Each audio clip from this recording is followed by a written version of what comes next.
Welcome to Plot Armor Cooldown. Thank you for hanging with us while your plot armor's on cooldown. I'm James, that's Richard, and you get an extra life if... You stand up to your school bully today. There you go, you get an extra life if you stand up to your school bully today. Alright, so, today we're going to play a game like normal. We have another keeper swap like last week. This is going to be the Isekai version. We're also going to talk about High on Life 2 some more. We're going to talk about Knights of the Seventh Kingdom after episode 5 came out. We're going to talk about some horror movies. We're going to talk about a lot of things in general. Alright, so, moving on to the game. Right off the rip here. We're going to do Isekai Keeper Swap. Yep. So like last time, I'm going to give you kind of a middle of the ground to start with, and then based on the clue, the very vague clue, if yours was anything to go off of last time, you're going to decide whether you would like to keep or swap into the next universe. Okay? So... And this can be anything. This could be anything. Like I could show up in Jurassic Park. Yes, 100%. Right. So, hit you with a bus. Okay. You are about to wake up in a new world. The world you are first going to wake up in is Super Earth. This is the world of Helldivers. So, your benefits are democracy, peace, and prosperity. The downside is that there is an entire galactic war going on.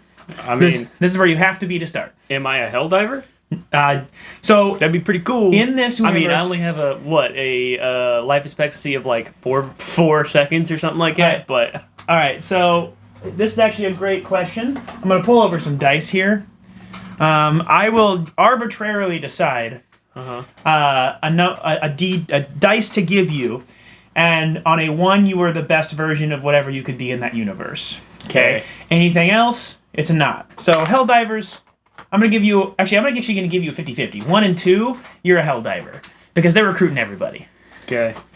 You got 3. You are not a Helldiver. You are just a regular old Joe in the Helldiver universe. Just this. Okay, so... Ready for your first clue? That's disappointing. Yeah. All right, so your clue is north. North Pole. Could be Game of Thrones. Could be... See, I'm not going to do like you did. Warden of the North? Yeah, could be. I'm not going to sit here and list out options so that you know which ones it's not. Like you did for me. North. What else could North be? North could be... I don't know. There's not a lot of things I could think of for North. But since I'm a civilian in the Helldiver universe, you can't go much farther down. Can't go much farther down.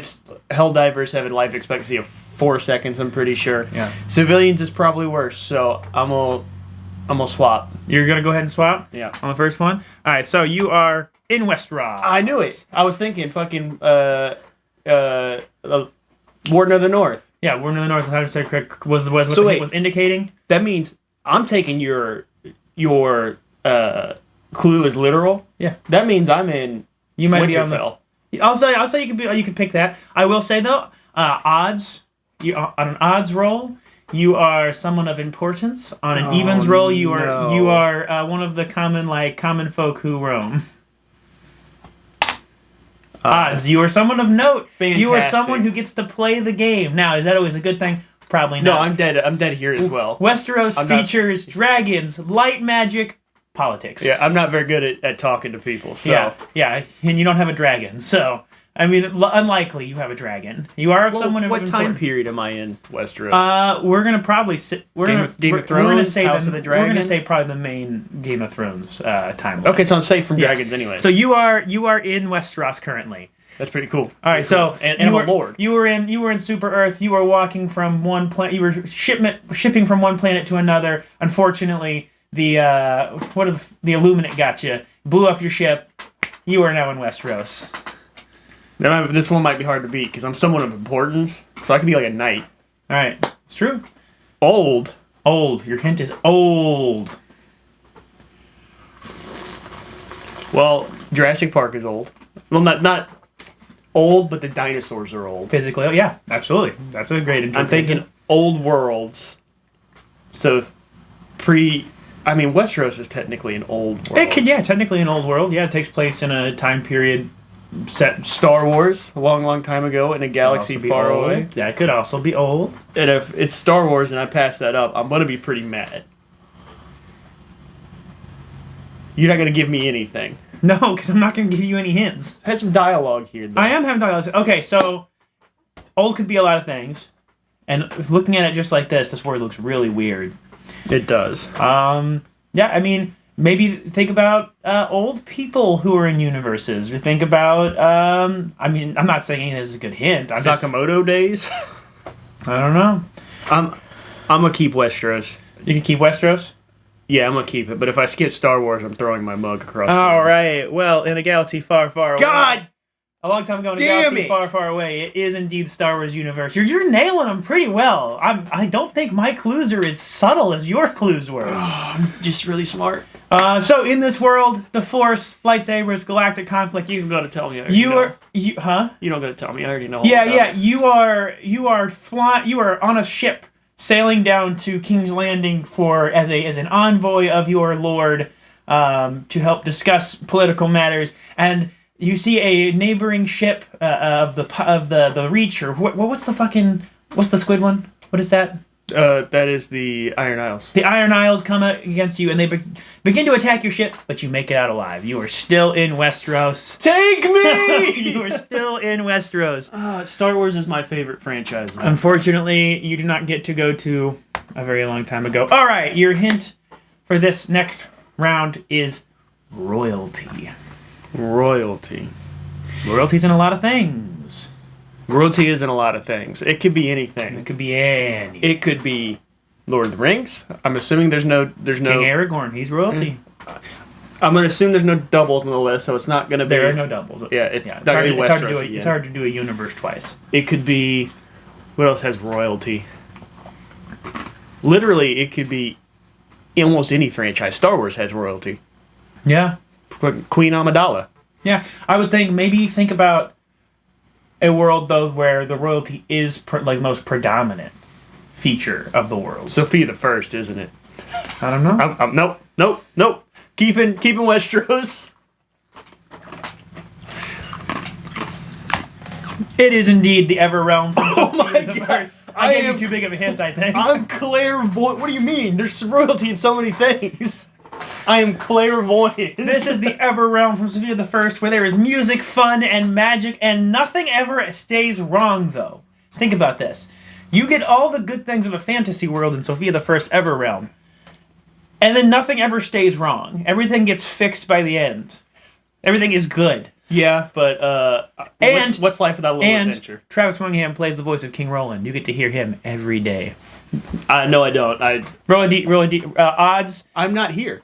Oh, you're not here. I Shit. kept. Yeah. All right, so you make it to King's Landing, and they begin executing anyone who they feel is in political opposition. They spot you and mistake you for the opposition, but right before they cut your head off, they go, "Wait, no, he's an envoy for one of our allies. Get him off the line." And you were still in Westeros. Thank the Seven. All right, your hint for the next round is Jack. Jack. Could be My Nightmare Before Christmas. Mm-hmm. Could be Fable, if it's a video game. Are there video games on this list? Yeah. Okay. Jack and Blade. Yeah, that's what I was shaking my head. It could also be Jack from Treasure Planet. It could be... Who's Jack in Treasure Planet? Is that not his name? Okay, well, it's not that one. I thought his name was Jack. Who? The main character. No. What was his name? Jim. Yeah, that's right. James. His name is James. Oops. That's on me. Jim Hawkins. That's right. That's on me. James Hawkins. James Hawkins, yeah, boyo. I should have put Treasure Planet on here. I really don't have any idea. Jack. My best guess is it's a character named Jack. Or you spelled it wrong and it's Jack and the Power of Juju. That was Tack and the Power of Juju. It might be Tack and the Power of Juju. Yeah, so no, it's not that. I haven't. It's not that. That came to my brain from. It could be way back. a car jack. A car jack? It could be. I'm just keeping Westeros. You're gonna keep this is so. It's gonna not be fun if you keep Westeros the whole time.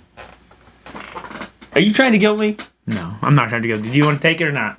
No, I'm gonna keep Westeros. Westeros is overhead as you're walking to the castle in King's Landing. You see a dragon flying above.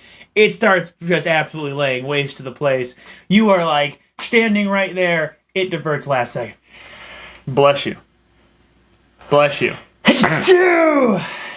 You narrowly avoided getting isekai'd into the overworld of Minecraft. Jack Black. Yeah. What kind of clue is that? I mean, I guess it counts. This is the overworld from the movie, so I'm still happy with Westeros. So what you missed out on is a world full of building creativity, but very dangerous knights. Oh, not a terrible world to be in, though. Yeah, creativity. Jack Black loves it. I haven't seen the movie, but I've seen it. He seems to love it. It's not worth your time. All right. Next one up. Sister. It's not going to be Dark Sister from Game of Thrones. So, wipe that out. We're already in Westeros. True. It's not any of the Inquisitors from Star Wars, because we've already hit that. Assuming Sister is a clue to the main character. Oh! Did you spell sister right? Yeah! What are you talking about? Sister? Sister. I don't know, it looks weird on there. It's a really easy word. It just looks weird. I'm gonna take it. What you thinking? BioShock. If it's BioShock, you want to take BioShock? That'd be a pretty cool world. Alright, so you are running from the dragon, and you narrowly escape this dragon fire, but then it lands right in front of you, and as you stare up at its open maw, it scoops and bites your head off. And when you open your eyes, you are in Rapture, my friend. You are in BioShock. How am I doing this? Little sisters. That's what was the hint. They're called Little Sisters? Yeah. Yeah, that's what I thought. Daddies and Little Sisters. So your benefits here are plasmids. You can I get powers here. That's why I was inject yourself with fluid made from little sea slugs and give yourself powers. The issue is here, there are splicers. They are people who have overdosed on plasmids, and they're quite pissed off that you exist, just in general. But I get powers and cool guns. Yeah, that's true. And then the other benefit is you are in a world free of law, my friend. And the only issue is if you roll me a 4, this is the bad one. Oh, no. Because being normal in this world is fine. 3. All right, you are not subject to the words, would you kindly. Oh, okay. Yeah. Yeah, no, because can I leave Rapture? There's other places than just Rapture. You're on the world. Yeah, you are in the world. If I can escape, I keep the powers. And there's always a lighthouse. There is always a lighthouse. Sorry. So you are in the world of Rapture. I'm pretty happy with that. Rapture's not bad. I'm tapping into the twin brain right now.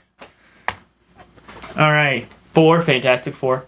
It's true. So it could be Marvel Universe. Could be anything with 4 protagonists. It could be... It's got a quick quench on ice. Yeah, they could probably hear that. Yeah. What else could be 4? What's something that has 4 heroes? Gauntlet. Gauntlet has 4 heroes. Not gonna be that because you said you just recommended it. Yeah. I don't have enough info. I can't think of enough things with 4. So it's either Fantastic Four, which I don't think you'd do.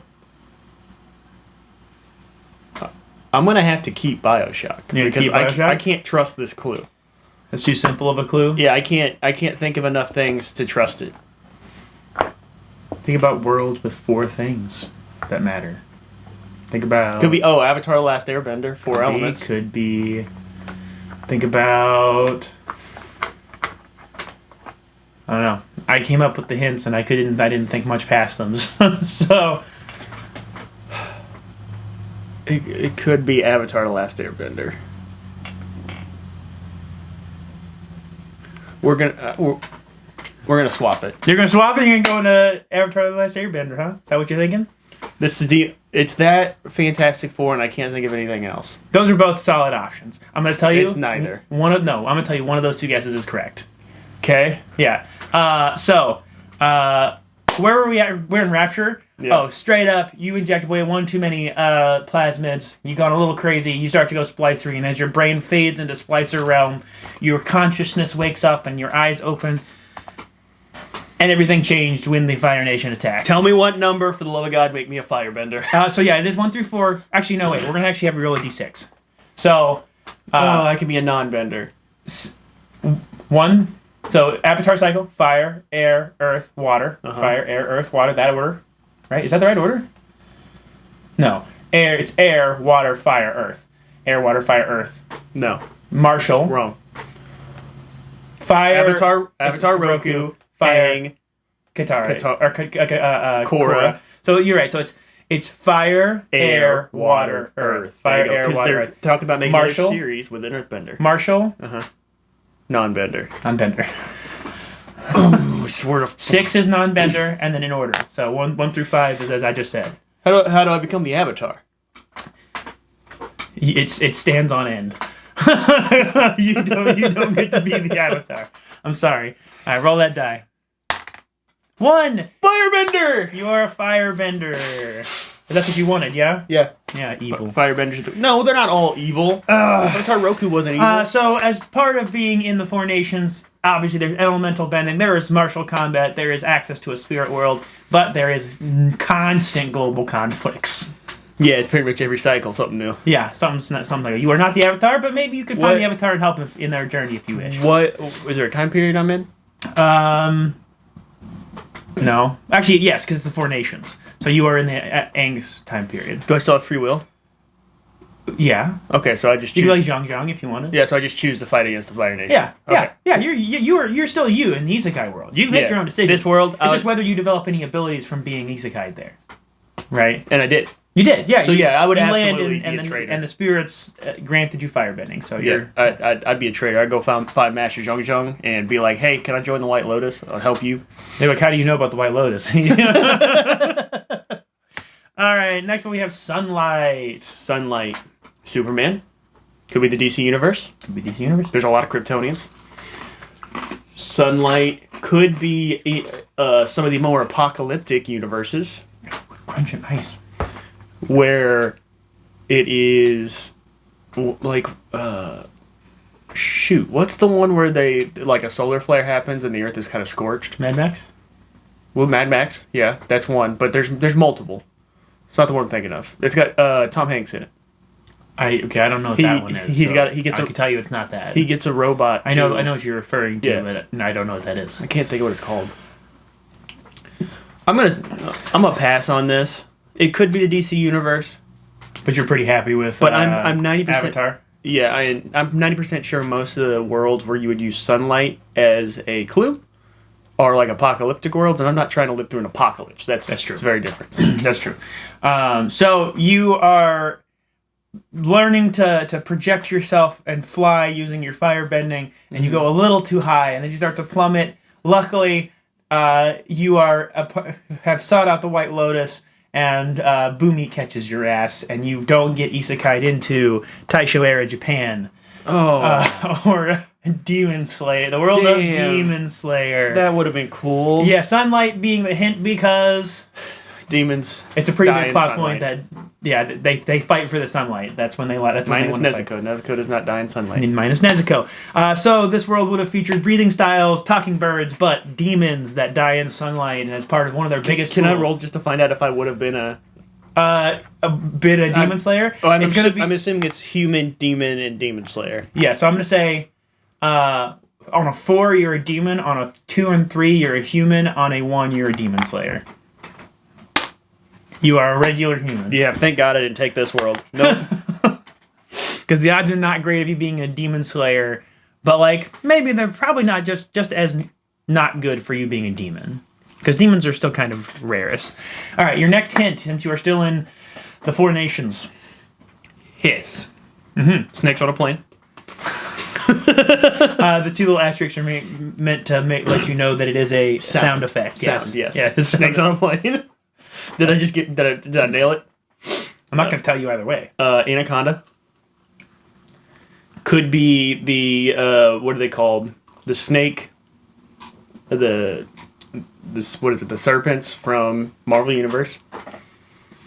The serpents from Marvel. There's like a group of villains. They're like Oh, the Cobra Society. yeah, Cobra Society. Or was it Serpent Society? Excuse me.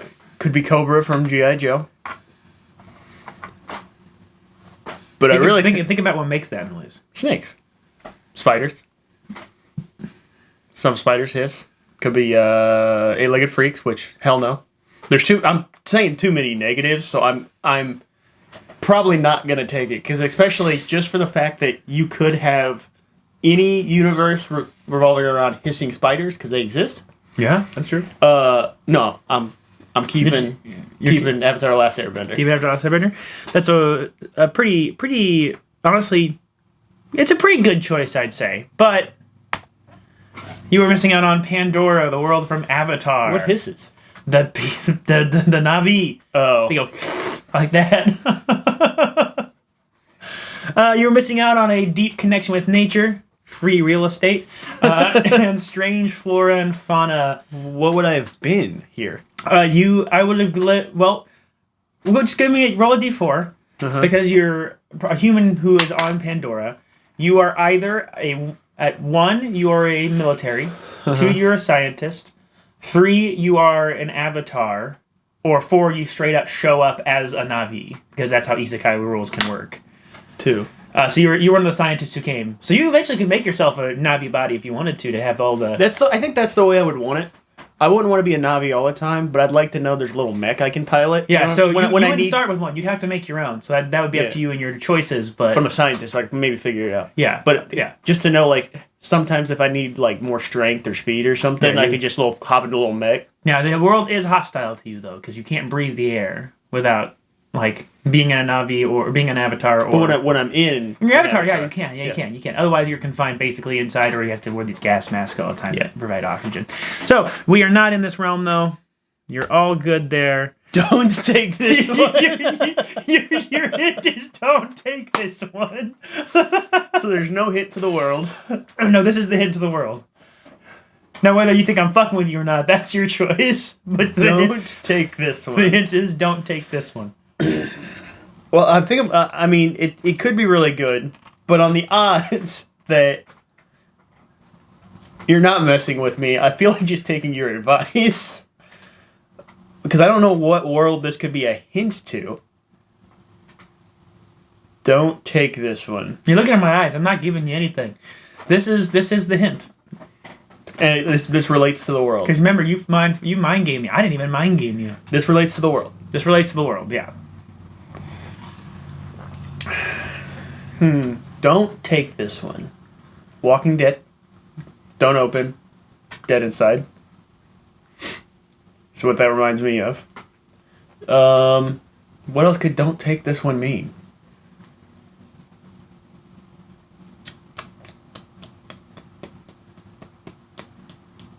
I got nothing. I'm keeping Avatar: Last Airbender. That's probably wise. You shouldn't take this one. This is I could not find a direct name for the entire world, so I just put one of the locations of Lordran.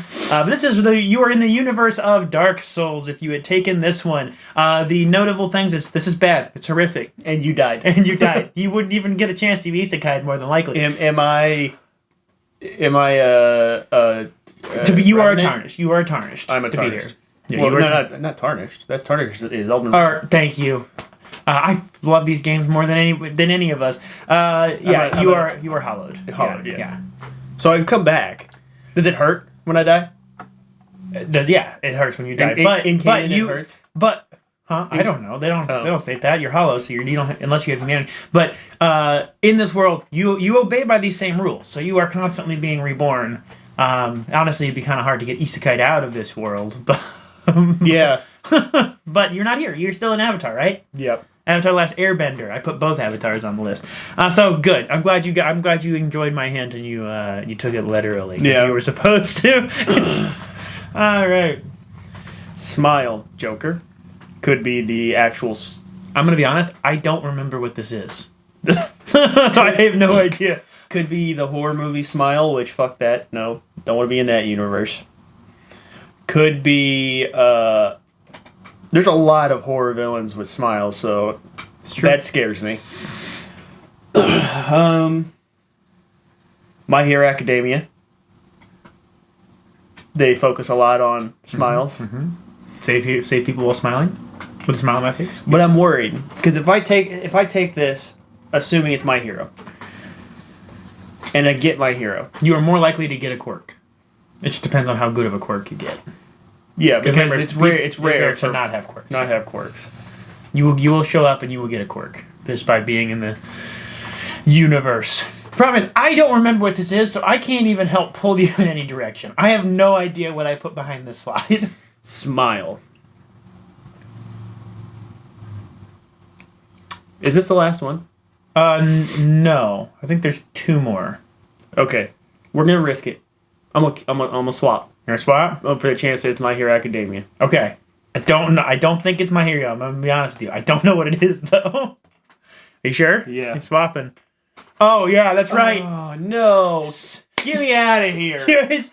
You are in Truman's Dome. Smile, you're on camera. That's the hint. There's 1 more after this. Now that I'm remembering, there's 1 more. No. So, here's the benefit though. Everything is formulated to keep you alive. You are in a dome where everything is provided for you. I gave up Firebend. You are constantly being watched, and everyone is paid to know you. But as long as you don't want to leave the dome, and you could try to leave the dome, you know you're in Truman's Dome. And after a while, you'll probably figure it out. I'm leaving. Then you're just on Earth. All right. Yes. Taking it. You're taking it? Cosmic, yes. You sure? 100%. It's probably Cthulhu or something, but anything's better than being stuck in a dome where everyone's lying. I'm going to go ahead and pre-have you... Actually, I said flip a coin on the next page. I'm going to pre-have you roll me a d4. And I'm going to tell you you want a... Actually, I'm going to have you roll a d6. Mm-hmm. You want a 4 or 5 or 6. 4, 5, or 6. 6 is the best. It's a 2. It's not bad for you, technically. You are in the Dark Tower universe. Stephen King's universe. So I'm basically just on Earth. What is 1, 2, or 3 mean? So 4 and 5 meant you would have had the shining. The shine. 6 would have meant you would have been the gunslinger. Okay. 1, 2, 3, and 3 just means person. You're a normal. But that's not always a bad thing. Because, for instance, the teacher, I can't remember the teacher's name, in 11/22. Yeah, he goes back in time. He's a regular person who just goes back in time. Yeah, so you're in a world where strange occurrences happen, and you know you're in a world where strange occurrences happen. So is it a guaranteed that I'm going to be involved in something, though? Nope, you could seek it out. Because, like, depending on what I end up in, I could just turn straight up supernatural. Yeah, you could go supernatural. You could try to be Sam and Dean in this world because you know there's things going on. There's this whole world, and there's even more unexplained occurrences in this world that you haven't that probably have never been seen before. I think I would do that. Yeah, you have no choice. You're ISEKAIed into this universe. It's gonna be I'm just saying. Like, I think my plan for this universe is this is what I'm stuck with. Yeah. Is I'm gonna. I mean, I'm already wearing flannel. Yeah. Throw a jacket on over it. I'm gonna fill my trunk with various weapons. I'm gonna go hunt this shit down. It's gonna be awkward though. Yeah. When I have to shoot a bunch of kids because of Children of the Corn. That's Stephen King, right? Yeah. Yeah. But yes, that one's gonna be awkward. There's gonna be a moral dilemma. I might just. I'm sorry that I didn't get ISEKAIed with you. You know, I might just. What do you mean? You're here. Oh. Dean. The part of the stories you were leaving out when you were doing this little narrative, right? Is that I grab you. Yeah. All right. So get my little narrative though. You are in the Truman Show. You wake up. You clearly see you are in a domed city with cameras. You go drown yourself in the lake. They don't have time to stop you. They go, no, God, Truman's drowning himself. They don't have time to stop you. So one of the actors is swimming out to catch you. You've already drowned yourself. Your eyes wake up. The first thing you see is a red balloon in a storm drain, and it is starting to drag me under. Your first mission is to save me from Pennywise, or else we are forever fucked. I'm racking around, and then that sewer drain. Straight through. You have ended up, my good man, in the Dark Tower universe. It is a world full of mystery and intrigue, but also danger. So. I am still upset I gave up firebending. Yeah. But this would be a pretty cool world to live in. I understand there's a high chance of me dying. Kicking. Oh, yeah. Way higher than if you were in Supernatural. But imagine the stories if I do survive and I'm going around taking out all of these weird occurrences. How do we know that Supernatural doesn't take place inside the Dark Tower universe? It could. Yeah. I mean, probably not, but I'm just saying, I would be a legend. They'd be like, oh, we've got the effer with the red balloons back. What do we do? It's like, oh, let's call Richard. He'll bring his brother along. They don't care. They'll go down in the sewer. They'll wait around for 24 hours. They'll come out, and we won't see red balloons anymore. Yeah. You know what I'm saying? Yeah. And eventually we just be good at it. Yeah. So I'll be the Sam, and you be the Dean. I'll do the research. Just imagine we went into the tall grasses. I'm the one who comes to you and goes, Richard, you're going to have to bite his tongue. I found an old Chocapequan ritual called the Ritual of Chud. Are they the Chaka... I don't remember. Chocapewa? Chocapewa, it might be Chocapewa. Yeah. I couldn't remember. But I found an old ritual called the Ritual of Chud. It says you're going to have to bite each other's tongues, Dean. Unless we go by the movies, in which case... God. Unless we go by the movies, in which case we just bully it. Yeah. You know what I'm saying? Gazebo. Could you imagine going into the tall grasses? Trying to figure that one out? Bro, tall grasses. Scary. Dean, we need to bring dynamite. Why? Apparently there's a stone in the middle of the grasses that's making everyone crazy, like a meteorite. Cool, let's blow up the stone. Done. That's exactly how it would go. Yeah. We should talk about Supernatural sometime on this. We should. Yeah. Little supernatural extravaganza. Supernatural extravaganza. Maybe it's a special episode for Patreon subscribers. We don't have a Patreon. Oh, yeah. Yeah. So I'm there. Yeah. Let's get rid of that. Time to talk about Night of the Seven Kingdoms. Yeah. Because I really want to talk about it this week. Go for it. What was your score last time? I believe it was like a 6. Yeah. I was in an 8, and you said I was glazing it. If it also, I want to point something out before we get into talking about things. You say I glaze things. That's a perfect counterpoint, because you hate everything. I don't hate everything. I think so far I was reviewing the past 2 podcasts we've done, and I reviewed, and you have only liked, I think, one thing out of the past 2. I don't hate everything. I just have a little more critical of an eye. No, but see, it's not that I'm just glazing everything. You also are just critical. So I believe it was a 6. Yeah. Episode 5. Well, let's say it was a 6. I think it was a 6, but if it wasn't, it's not a 7. Whatever I rated it, it's up by 1 point. Why? Stuff actually happens. They even do flashbacks where it's like kind of just more exposition and story stuff. But it's more interesting than anything that's happened the entirety of the rest of the season. I think it's more interesting because there's action, but it's definitely just cream on top of an already iced cake. I was wrong about something. I'll admit that. I thought that Mustache Dude was going to be like some kind of like closeted a badass fighter. Apparently he died in the first charge or whatever. I have no clue. All I know is that, spoiler alert, Baelor dies. That's it. Baelor does die. Baelor does die. That's part of what makes Game of Thrones interesting to me, is that anybody can die. Yeah. I was correct about that. You were incredibly wrong when you said that it was going to be a fight where Dunk is going to hit the little twerp Yes, I was. 3 times, and he's going to say, I yield. He did say, I yield. Yeah. But boy, howdy, was that a fight. Again, I'm going to say it was the best night fight ever put to screen. I've watched a lot of medieval fantasy. Yeah. Like Lord of the Rings, absolutely stellar combat sequences, right? Even though they're done in a certain way. Now I'm starting to lose my train of thought on it. But where's it all going? The Witcher season 1 had really good fight sequences. Yeah, but they weren't bloody and gritty like. This was just straight up. I would even say a Knight's Tale, right? Had really good night fight sequences. It was jousting. This was like boots on the ground. You're in the mud with them. This was like the best of watching people do it in real life at a Renaissance fair. You were like, I could get that going to a Renaissance fair. Can you get this, motherfucker? I mean, you kind of can. Yeah. Because they deck each other pretty hard. I said it raised the entire series up by 1 point so far. If the next Same, episode's 9. good, It's a 9 now. I'll probably raise it up another point. But you see, it's gonna go back to where there's less happening, in your opinion, I bet. You just spit on my computer. Wipe it. Right there. Anyways, it's gonna go back to where you think very little's happening again. That's disgusting. Listen, I don't want to wipe my head. All right.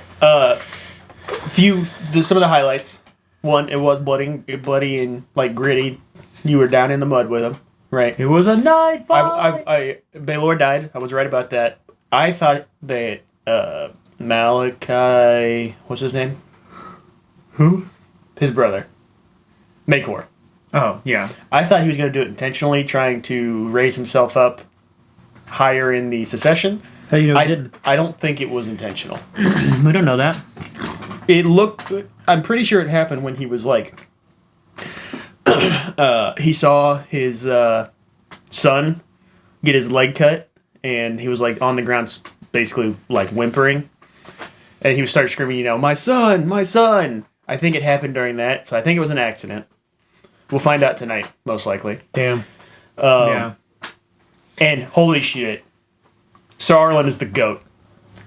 Thank you. Well, up until this point, they just showed like Sir Arlen being like every time they're like he was the greatest knight, and then they show the dumbest shit he's doing nothing. That's because that's the vibe. They wanted it to be silly, and then now finally you get to see him be a knight. In the name of the mother, leave that boy be. And then he 2v1's gold cloaks. Yeah. Yes, he 2v1's gold cloaks. And it honestly didn't look like he was sweating. He was held down. He was just like, he's like, this ain't a problem. Just look for your next weapon. Hey, I got a hook. Perfect. Like he blocked one without even drawing his sword because he like half drew it and put it back. Yeah. And then what'd you think of the kind of surrealist drunkard scene where like Dunk is following him and you're like watching him follow him and like sticking to it. But then this whole time you have Arlen drunkenly singing in the background, and then it finally catches up to him to when he's actually singing it on the night that he stabs himself in his sleep. Yeah. But I really kind of enjoyed that sequence because I was like, what is this fucking singing in the background? Like, it does kind of give it a good vibe, and then all of a sudden... It's like, I think it was like Dothraki, which means he's well-traveled. Yeah, it might be, because it has that kind of sound to it. Well... But the thing, when it finally catches up, and you... Like, I thought maybe it was someone singing beforehand, or he was just diegetic. But when it gets to him actually singing around the fire, like a drunkard, I was like, that's good. It's a good vibe. No, it's a good tone. I thought all the flashback stuff was good, and I liked how you old fool. He stabbed himself with a knife. I really liked how when they came to the culmination of that, where he walks up to Dunk laying on the ground, right? You don't like it cuts it there, yeah, and then you cut to more of the fight. And then you cut back to Dunk basically dying, and you hear Sir Arlen go, "Get up!" Yeah, and that's when he gets up. Well, he says it first to him in the flashback, and then he says it. No, he doesn't say it in the flashback. I'm 90% sure they cut it before that. No, 100%. He goes, "Get up," and then he's like on the ground, and you hear because it's mirrored by Egg screaming it. Which, oh, by the way, this was such a cool thing. Because it was Egg who trained the horse. I know you hate the kid screaming, but it was Egg who trained the horse. So it was such a great moment to have Dunk literally frozen and to have Egg command the horse to move. Because it literally broke Dunk out of his stupor because the horse started going. Like you could see it in his face. What did Egg say? I forget what the word he screamed. Yeah, well, I think it might have just been Thunder because I think it was the horse's name. Oh, I know you find his screaming annoying. Yes, I find it super annoying. But it's the thing, and it'll get better as he grows up. But I just love that scene because like Dunk is frozen, and like it almost feels like Egg knew that Dunk might freeze up, so that he needed a way to get the horse moving. Also, let's talk about someone else who was new to fighting that didn't freeze up. Sir Raymond Fosaway.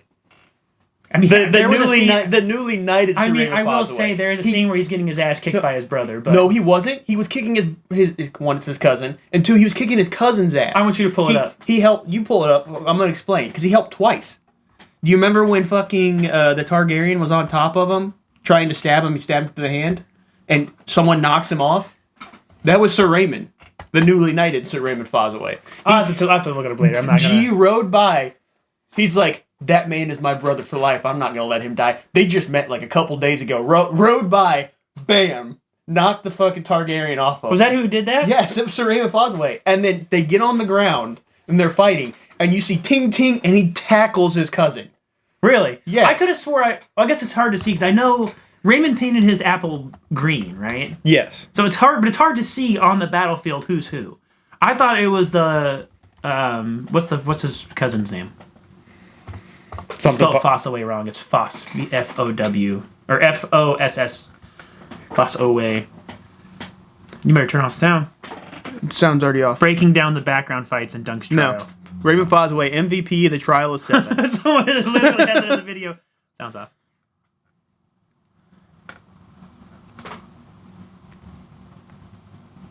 Oh, Let's see. So that's Sir Raymond. Oh, coming up behind? Yeah, and he's the one who knocks him off. Oh, are they not going to show the other one? Son of a gun. No. But I believe you. Also, dude, I love the fact that we see the battle begin. We see the battle begin. Lionel has 2 huge antlers on his helm. The second we see him again, they're both gone. Because they're like, of course they are. Why are these all slideshows? Of course, those are the first things that would get knocked off his helmet is both of his antlers. Here's what we'll do. You're gonna look it up on TikTok. Yeah, guarantee I'm finding it on there. But no, and I'm honestly disappointed none of the King's Guard died because they're in my mind they're meant to be throwaway, right? Like someone you could just murk off pretty quick. I wish I would have seen the younger. All right, here we go. All right, let's see it. They're fighting on the ground. Yeah. Yep. Knocks him off. That was Fossaway? Yep. Oh, yeah. Oh, they're going to show the other one? I swear to God. Come on. Look at what an edit. Dude, this is making me excited. Oh, my gosh. How all of us reacted when Raymond saved Dunk. Whoop. I missed it. You can't tell. I couldn't see that his apple was green. You can tell by what he's wearing. That's fair, because he wasn't really... That's all. Oh, here we go. Versus Stefan. That was his name. Scenes give off the same energy. Come on. Oh, my... You went away from the video that you were just at. What? Right there.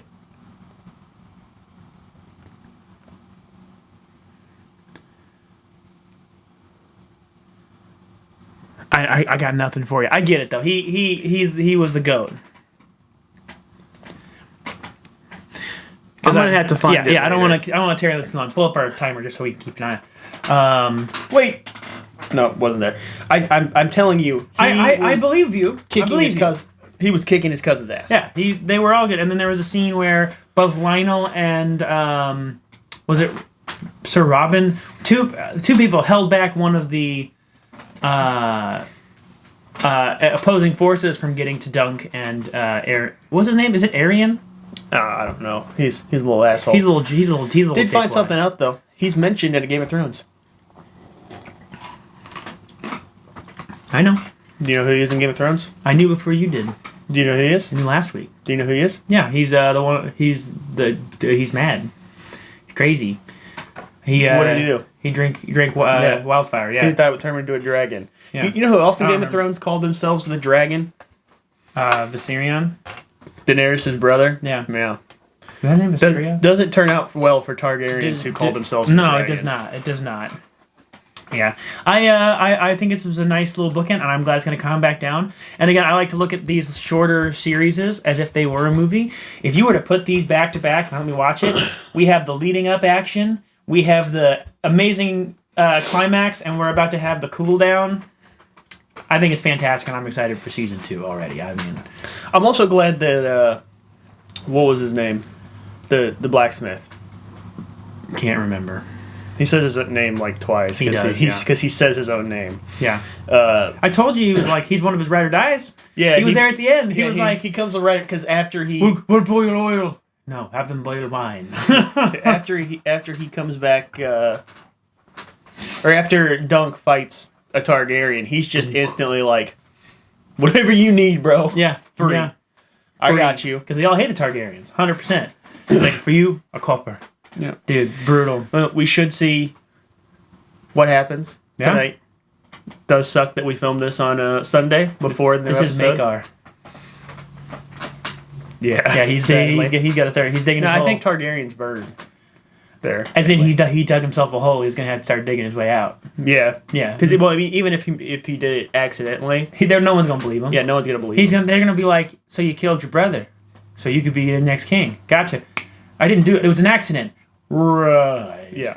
You killed your non-silver-haired brother. So I did also. Non-purebred I watched a Targaryen. video on the secession of Targaryens, Yeah. of Targaryen kings. Yeah. So Aegon obviously becomes a king.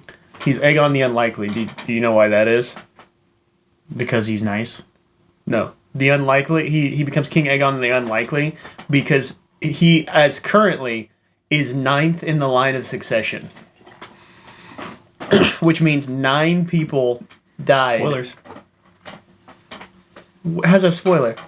Because now I know that He's mentioned in Game of Thrones as Aegon the Unlikely. I don't remember. Maybe season 3. He's a kid. You think maybe he's he gonna dies. you think he's gonna become king? Maybe he dies in season 3. I don't know. Spoilers. Golly. But I'm glad that little piece of crap got what was coming to him. And someone on the internet pointed out they might have cut his scrotum. When Dunk did that, it might not just be him cutting his carotid artery down there. He might have cut his scrotum open. Which, for someone hoping that his son will foster more kids one day. Yeah. Woo! I think if you can't have children, I don't think you can be king. I have no clue. You have to be able to sire children. I have no clue. I don't really track that universe, unfortunately, like that. It's not one of the ones I'm strong... I mean, now maybe, because this show, far and away, more entertaining to me than Game of Thrones ever was. It's more fun. I disagree, but... You're allowed to disagree, but to me, it's more fun. It's more easily digestible and accessible, and it's a much more inspiring story as opposed to, like, you know, episode 1, watching a brother fuck his sister and then throw a kid out a window. Yeah, don't. I mean, quick dart your eyes. You fucking, and you know that's episode 1. Yeah. Meanwhile, episode 1, what do we see? Dunk having diarrhea behind a tree. Pretty funny, admittedly. Well, He looks up. There's a bird. Who wants you good night, sir? Not put a rabbit in a tree. well, that was something that went up in score for me. Let's move on to something that went down in score. No, went up in score. You meant to say. Hey, you know what I'm talking about. All right, so High on Life 2 got way better after we played it last time. It did not. He's just mad about the ending. The gameplay got smoother and a little quicker. Uh-huh. The new guns were awesome. Bowie is amazing. Sure. It's early in the morning for us. Bowie's amazing. I nailed it that you get to dual wield Travis and Jan. We didn't know who Jan was at the time. But that got way better. That became my favorite go-to gun, personally, besides Bowie, because Bowie's like a one-shot kill. I use stealth. Sheath and Bowie pretty much exclusively. He's Bowie, Jan, and Travis. And then I love Gus still. So yours went up. Let me give you why mine went down, since we can that will be end on a happier note. Oh, so I'll give why it went up. Yeah. So I think I had it at like. This was probably a 6 too. It was a 5. It was a 5. Yeah, it's definitely a 4. They catfished me with 2 missions that were really cool. Yeah. They're spoilers, by the way. There was the like Eldritch Horror mission where you go to Wyoming. Yeah. At the spa. Yeah. Which was really cool. It was a really fun boss fight. The enemies were cool. It went from cartoony stuff to like they almost looked like they were hyper realistic compared to everything else. Yeah. And the boss fight, I think you fight it 3 times. Yeah. Right? Yeah, you fight it 3 times. Once inside in the shed and then twice outside. Yeah. Yeah. And there was a really cool thing where like I'm not a big fan of Travis and Jan, but I did enjoy how it felt kind of heroic where the monster got a hold of Jan and Travis is like, fuck this. This ain't happening. And when you're in the shed, you know what I'm talking about? So you only have the one. Yeah. He's like, let's do this. I'm like, where did this come from, Travis? All right, Travis. Dude, I love them. They're so fun together. And then the mission after that where you went to like the video game world. Clear reference to Legend of Zelda in the Lost Woods. There's a little Lost Woods mechanic. Oh, where you have to follow him to... Yeah, through the... Yeah. If you go through the wrong door. What did he do? What did he do? Apples.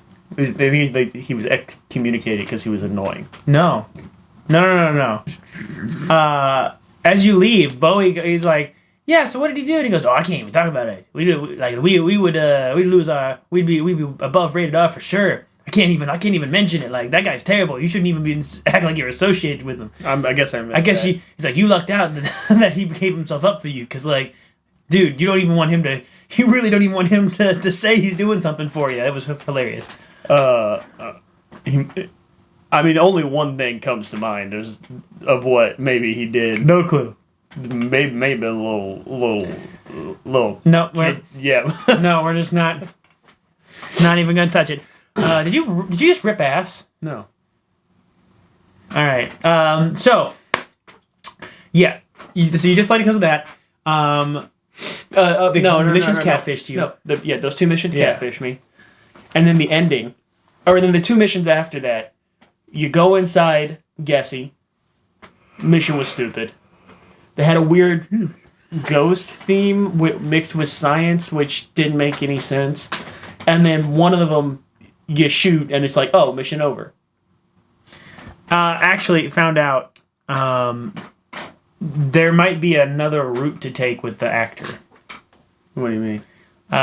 Because there's an achievement Uh-huh. said, like, it's like, thanks, big guy, and it's like for sparing a superstar. So there's a possibility that you don't. I think there might be another route to not kill, but we might have messed ourselves out of a mission. Maybe you killed the little brother. Shoot him instead. Or maybe you just wait and then see what he says. But I guarantee you shot him well before he had a chance to talk, right? Me too. Yeah. And then so you didn't like the ending. Where's our timer? The ending was straight up trash. I disagree. The fight was super linear. Like it didn't matter what you did. I mean, yeah, but Like most fights are. For the last fight, you get injected with the human drug. Humana Pro. Humanza Pro. And you then spend the next, 10 minutes on a skateboard going on a very linear track with the guy floating in front of you, just spamming the trigger, dodging, rolling left and right, dodging pills. Yeah, but it's fun. No. Yeah, I thought it was fun. No. Yeah. Tell me no. I thought it was fun. Here's the thing. Right? It's the climax of the game. Yeah. Was it more fun of a boss fight than the Eldritch Horror Lady? It was just fun in different ways.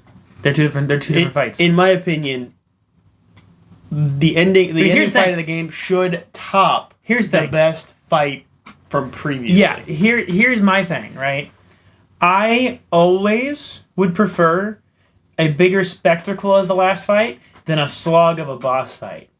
Most of the boss fights were kind of sluggish. You did much damage at a time. Literally, a bullet would do almost nothing. You would dodge around, and then you would do that for about 15 minutes. This boss fight, at least I was doing something, and it's almost like puzzle-esque, where it would switch you to the gun it wanted you to use, and it's like, hey, now you get to use my power. Yeah, hey, look at this, you're using everybody's powers. Which I did think it was funny when Sheath was like, this is why I have joined you. Yeah. My power of zip line. Yeah, it is this moment that it is realized. This is why I have my fullest potential for zip lines. Yeah, no. Sheath was funny. They were all really funny in that last section. And then I think it was really fun. The only mechanic that annoyed me was Jan and Travis's during that section. You can't hit the rails. Because it goes... I got to the point where I had to just stop on them. Yeah. Pulling my because you can't get off the skateboard during that section. No. Pulling my skateboard back and shooting at my feet. Yeah, those ones, that section did suck. But, getting to use all of them, I really like Sweezy's section because, you did have to time with, the different platforms and shit. I enjoyed Bowie's just because I like Bowie. Gus was great because you had these large expanses of nothing and you had to What about Creature? You like Creature? Creatures was just two tunnels where that you used his things. Yeah. I loved Creature as a character. It just seemed Did you get his optional costume? No. Go to Spencer's. Okay. He gets nipple piercings. I'll pass. The game is currently a 4 for me, and I will not be pulling that game back up. You're not even going to complete it? I thought you were going to get all the skateboards. I was, and then I highly dislike it, so. Wow. I tried pulling it up again after beating it to get some collectibles. I just couldn't find the care. Yeah. Once the stay of story was over. Final thing that made me dislike it is how nonchalant the ending was. you get a little scene where all the characters are just standing in front of you saying, "Hey, good job, yay, yay." There's no epic music. There's no nothing. It's just silence and them speaking, and then it rolls to credits. Did you get the secret ending? What's the secret ending? The Twilly ending? The what? Twilly? Yeah, I got the Twilly ending. Yeah, it's secret ending. Like, Which I didn't find funny. I thought it was hilarious. The fact that it's like the Ankh, and I was like, wait a minute, those are the Ankh from Twilly. From Twilly's No Escape. Yeah. And then I was like, when like you look around and all of a sudden it's all flat. It's like, wait a minute, is this all? Were we in a escape room the whole time? And then you wake up, and then Shudo pops up and goes, "Yeah, that was totally a dream that somehow I, as an AI who can't dream, also saw." I thought it was hilarious. Yeah, I kept thinking that it wasn't. There was more game after it, and it was a joke because of how bad it was. How did you end the court scene? I shot him. I played basketball. Yeah, I've hit like 6 in a row in mine. I know I hit 3 in a row in the away team or the home team's basket. The buzzer went off? Yeah. I don't know what to tell you. Well, the game's kind of broken. So yeah, that is a big thing. There's still a lot of bugs in it. Yeah, I can't get to one of the collectibles because it won't let me reuse a power on a door, and it's just trapped. It's just behind it, so I can't get it at all. So yeah, that is a big negative. So it's not going to get a massive upgrade for me. It's going to go from a 5 to a 6. So 6.5 because it did get more fun. Convince me. Why is it worthy of going up? In my opinion, because again, after that first mission, the missions got more fun. I enjoyed both the 8-bit world or like polygon world and the Eldritch world. Stop. I enjoyed those profusely. They got way better than the previous levels. The traversal got better. I don't know if we got something new that helped with traversal. It might have been getting the double dash and the double jump all together that allowed it to be a little more usable. I don't know. It just felt nicer after a minute. It stopped being so tedious. Things started dying once I got enough upgrades for the guns, so that was fun. I just had a good time with it. Well, I think I didn't have a 10 out of 10 time. I had a 7 out of 10. So it didn't drop at all with the 2 missions that came after the good ones. No, because it did suck to not have that mission be an actual mission. I thought it was funny a little bit to be like, oh shit, is that him right there? And you just shot him. It was dead. And then I actually enjoyed the Inside Gessie mission. I liked it. And then that was really funny to fight superpowered Tiffany Dolphin. No, I got tired of showing up. And here's why I liked it profusely, because Creature got to find his backstory. It's like, was I a scientist? Yeah, he wasn't a Gatlian at all. He was a human. No, he was a Gatlian. Oh. Yeah, he was a brilliant Gatlian scientist, and then they experimented on him and messed him up. Well, yeah. I don't know. It went up for me, and I'm allowed to do that. Yeah. Yeah. That was really good. I think the stack's good, and you know what? They make a joke about getting a High on Life 3 or making a Half-Life 3 at the end. Did you hear that joke? Yeah. Yeah. I think they're probably going to make a High on Life 3 because regardless of like some of the bug negative it's getting, actual gameplay-wise, it's getting great reviews. It's just most of the negative reviews are having lots of bugs, unfortunately. Which it seems like the consoles are having more bugs than PC. We'll see. I mean, it was a game. It was a game. I enjoyed it. I'll play High on Life 3. But would you play High on Life 2 again? Good example, I'm currently replaying Resident Evil 2. Again, I never played High on Life 1 a second time, but I will still also say that High on Life 1 was a blast to play. High on Life 1 was pretty good. Never played that again, so that's not a good metric. I play a lot of games that I love and never play them again. It's just how it sometimes goes, because once you play through the story, you kind of know everything. And like, especially in a jokey sort of story like that, like High on Life 2, once you've heard the jokes, it's not as funny the second time. You know what I mean? Yeah. Yeah. Whereas like with like an action adventure or something like that, there's no jokes, so like it's more living for the atmosphere. Like I played Darksiders 1 and 2. I can't even tell you how many times because I love the atmosphere and the vibes of the world. You know what I mean? All right, you want to move? I can see the itinerary up. What are you moving on to? Toxic Commando. We played the demo this week. Yeah. What'd you think? You want to score first? Or you want me to talk about it first? For a score for a demo? Yeah, for like how it's sitting in my brain right now. Hit me with a score. 4 out of 10. What? Explain. Okay, too much reliance on that vehicle that doesn't drive very well. I drove it extensively, more than you. They don't drive very well. They don't have... The car mechanics are not very well implemented, I would say. Well, and then there are that's your fault. No. You're trying to use the car as a weapon. It's not meant to be a weapon. Doesn't matter. In a zombie game, a car should be a weapon. It's to get you from point A to point B because the maps are big. And then they put... You're supposed to get out and shoot. Anyways, meanwhile, I'm running around the ground. Implemented. There's annoying parts where you have to use a winch to get through mud. That's really annoying. I hate that section. But you, like, already there yet. That's different. That's the whole purpose of the game. Meanwhile, I'm getting... In this game, I got, like, kamikaze exploders running at me and zombies running at me. They move through mud just fine. They got nothing stopping them. Also, it's too... I didn't realize it would be open world. I thought it'd be, like, point-to-point mission-based. The open world aspect screws me up. There's a lot of stuff just sitting around for no real reason, which creates the opportunity for me to get yelled at for driving and not stopping at every single little thing that's on the side of the road.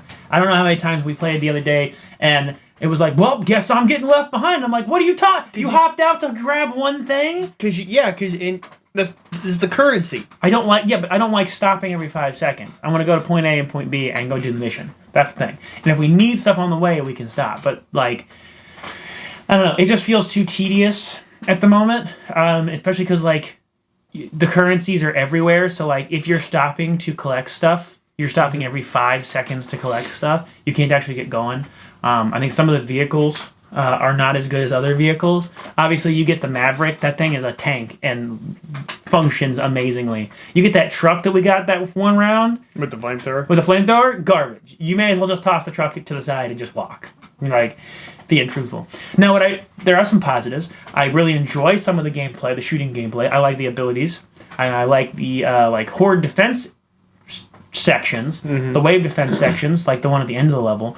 I enjoy that a lot because you set up your defenses, you get on a turret, that's really fun. I enjoy that. I enjoy the characters. The characters seem fun and cool. I enjoy a little bit of humor that's in it.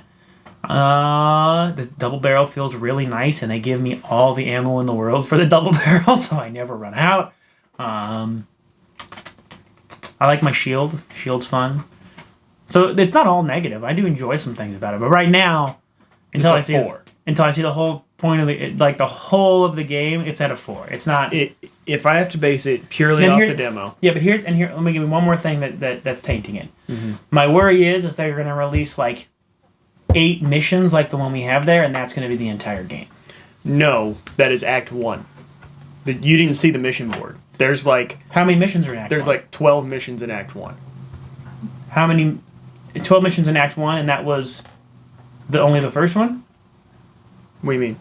That was the first of... Yeah, it was like the first of 12. And is when it releases, is it going to release with Act 1, 2, 3, 4, and 5, or is it going to release with Act 1 and the rest are going to be downloadable content? No, it's all coming out. Okay, well...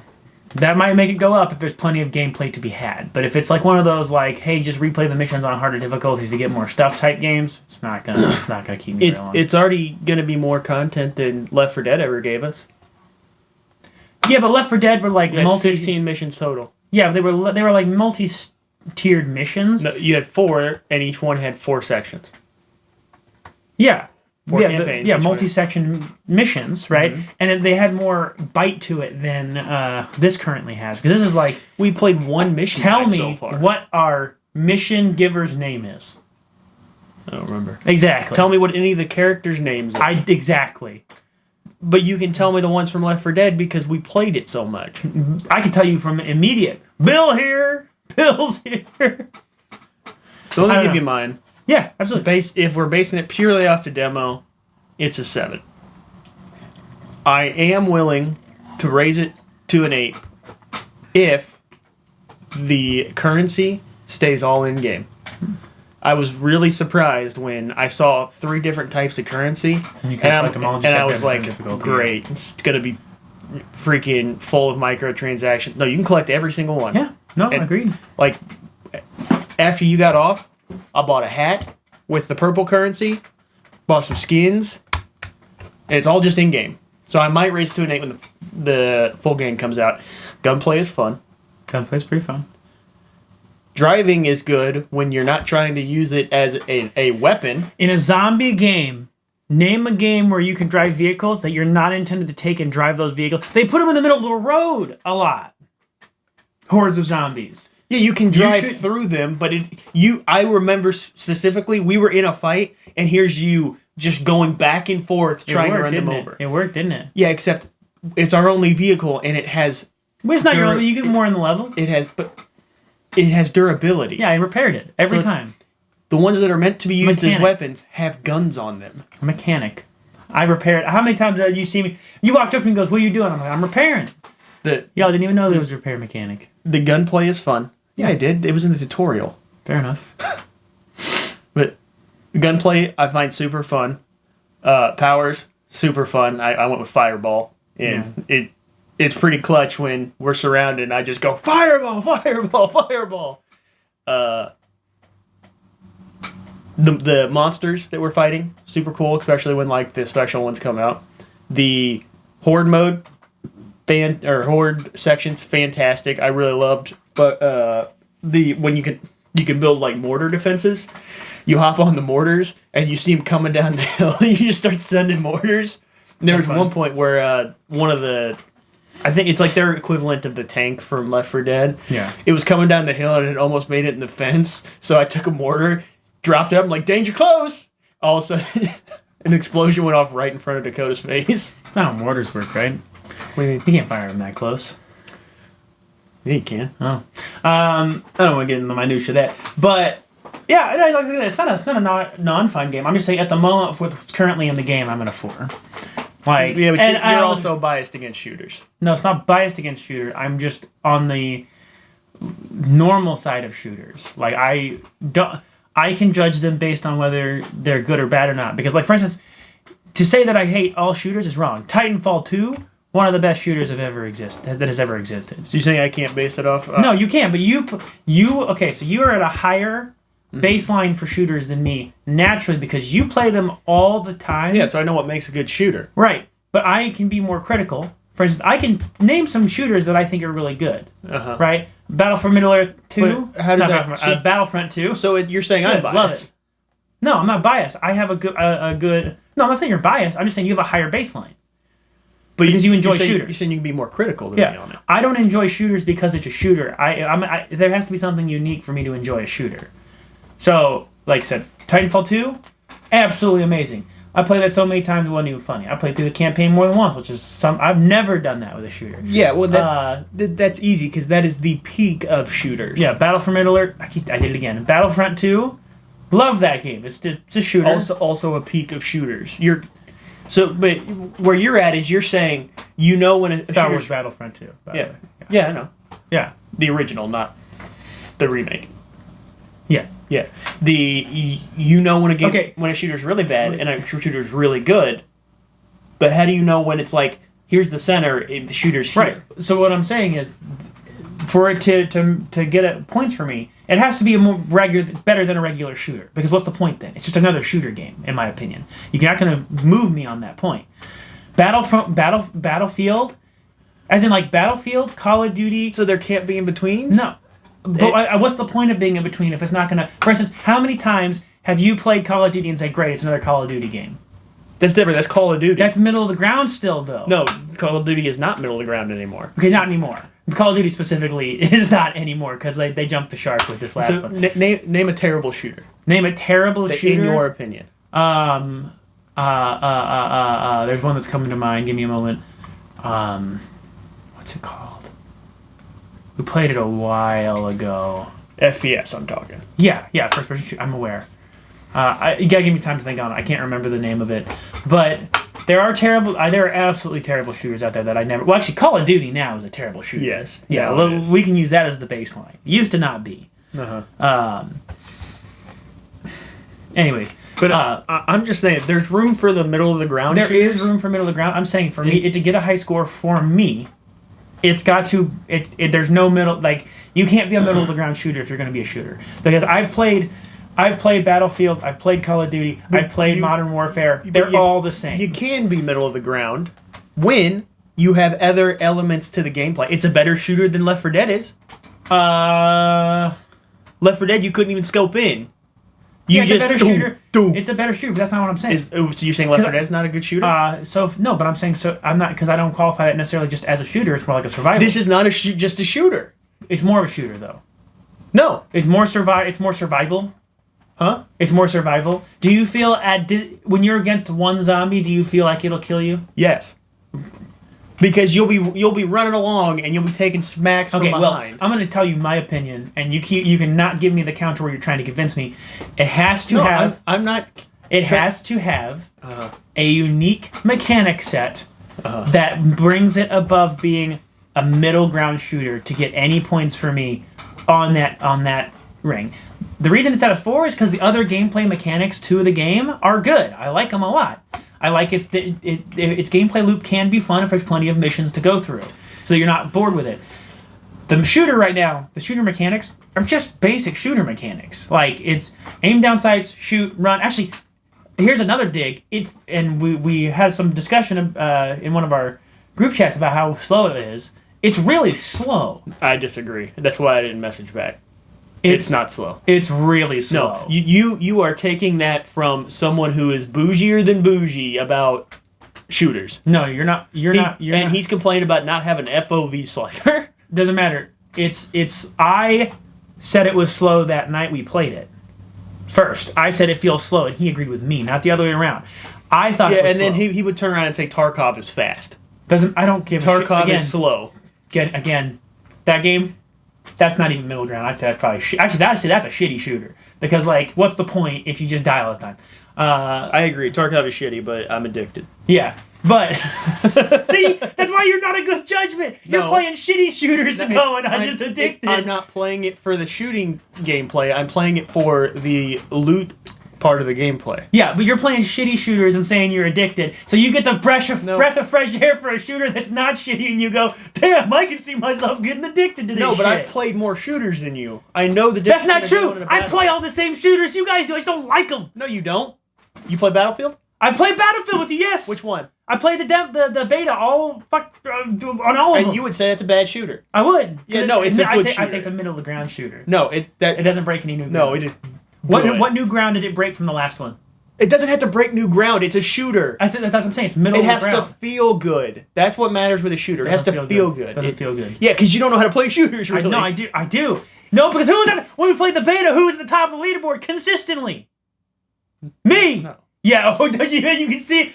Camera can see it on your face. You're trying to guess. Like I get texts, and they were like, "Yo, James is somehow at the top of the leaderboard every time." You're just trying to convince me that you have a more critiqued view of shooters. I do. When you haven't played enough of them to know the difference.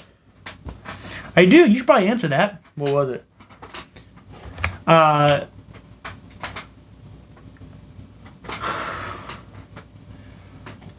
No, but I do. I do have a more nuanced and grounded view. I'll answer it when we have to reset the camera. Yeah, I have a more because I only play ones that can hold my attention, right? So I am more critical, which means I have a more nuanced view.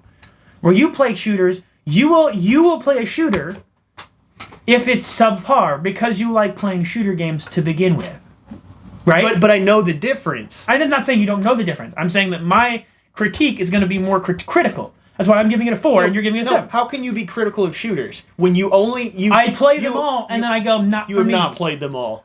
Name one that I have not played with you. I played Tarkov with you for a little bit. Didn't like it. I played Battlefield. The newest one, especially. I played Call of Duty. We played that newest Call of Duty as well. I played the last Modern Warfare that we played together. I played Rainbow Six Siege for a good while with you guys, back when that was a thing.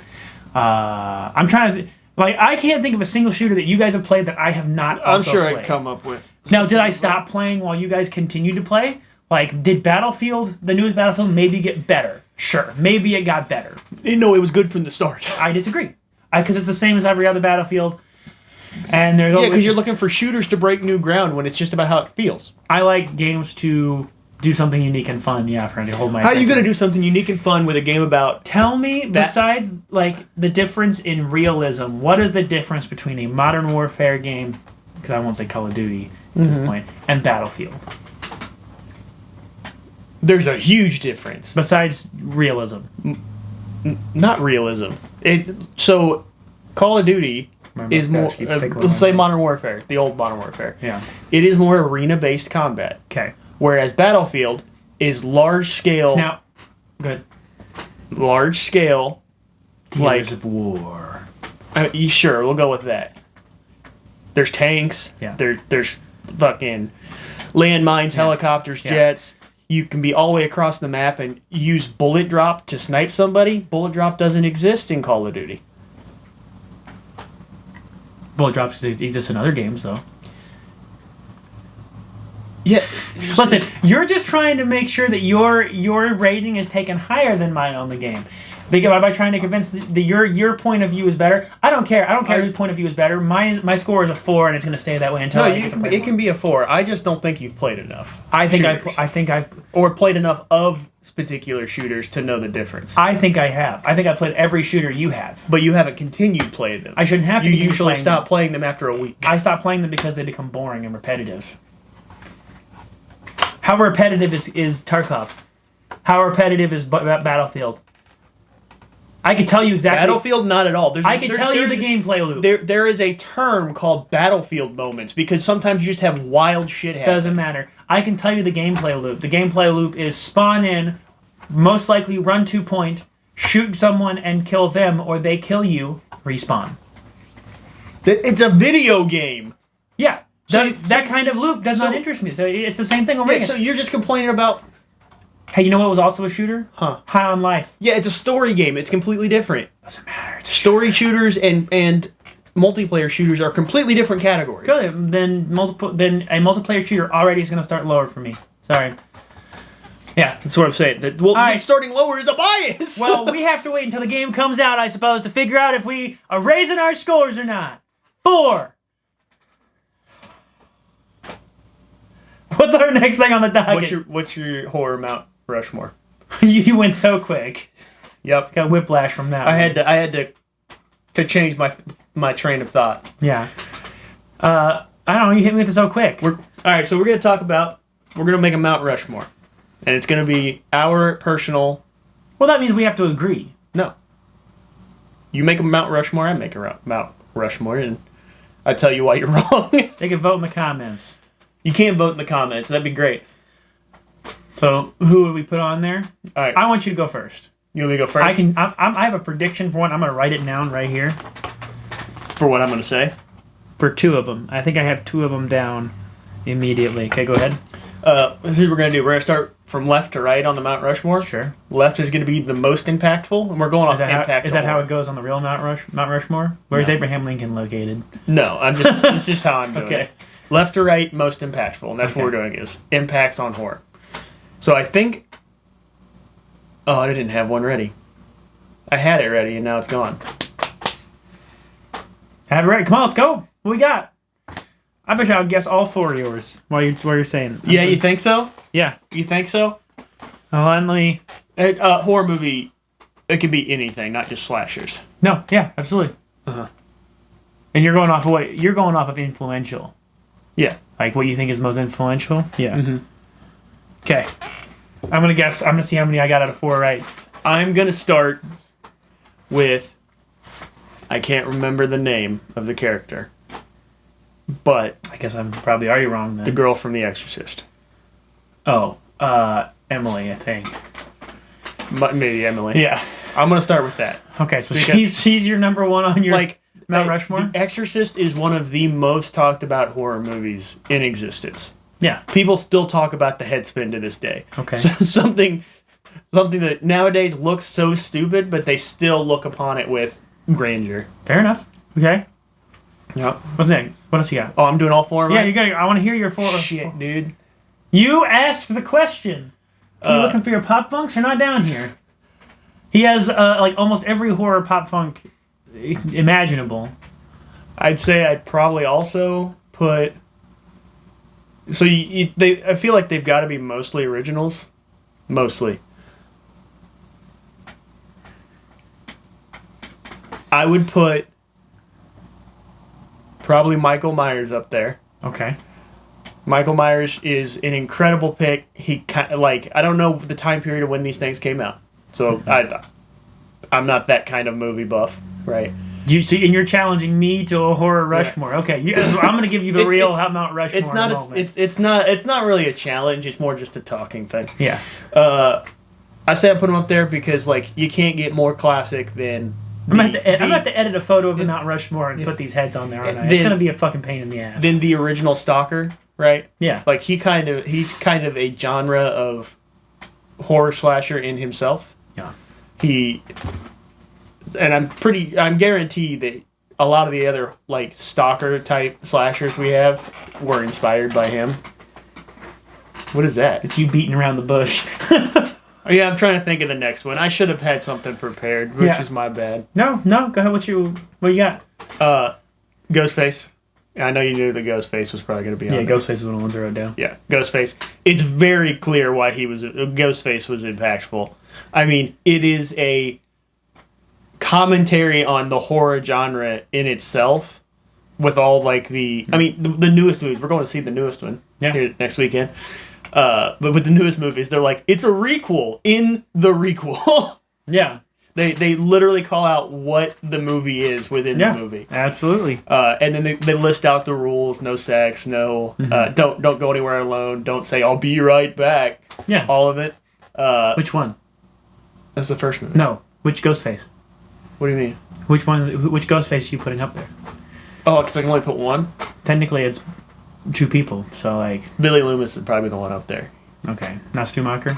No, probably not Stumacher. Stumacher was more just the puppet. He was, but I didn't...